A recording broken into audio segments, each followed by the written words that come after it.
শ্যামাচরণ ও তাহার 14 বছরের লিখিত ডায়েরিতে সে কথা বারবার স্বীকার করিয়াছেন। কি? গুরুদেব সাধনায় তার কাছে আসতেন, সুখ খেতে আসতেন। কারণ একটা জায়গায় না, একটা স্তরে বা একটা স্টেজে গিয়ে আমাদের কিছু করার থাকবে না।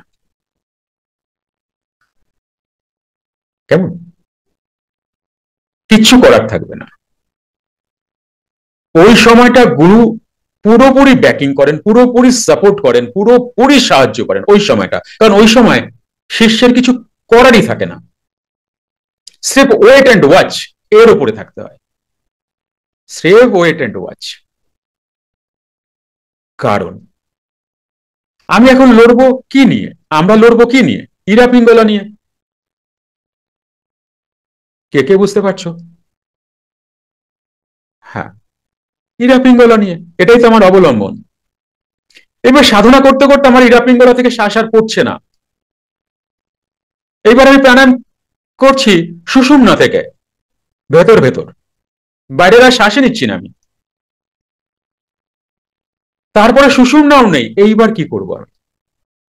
ভাবো বিষয়টা। আমার যতটা ক্ষমতা ইরা পিঙ্গলা সুষুম্না অব্দি, এর পরে আর আমার কোনো ক্ষমতাই তো নেই, আমার তো কিছুই নেই আর। এইবার আমি কি করব? আমার সাধনাটা কি বলতে পারবে?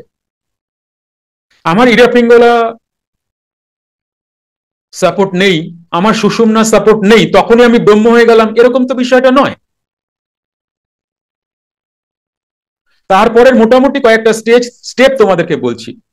ইরা পিঙ্গলা কমপ্লিট করার পরে যখন শ্বাস বইছে না, তখন তুমি সুষুম্নায়। সুষুম্নায় থাকা মানে তুমি মাঝে মাঝে কুটস্থে যাচ্ছ আবার নামছো, যাচ্ছ আবার নামছো। একবারে তো দুম করে যাওয়া যায় না কোনো জায়গায়। একটা ফ্যান একবারে থেমে যাবে না, বা একটা ফ্যান একবারে ঘুরবে না, জম করে পাঁচে চলবে না। তুমি এখানেও যা সিস্টেম দেখছো ওখানেও তাই সিস্টেম, আলাদা কিছু নয়।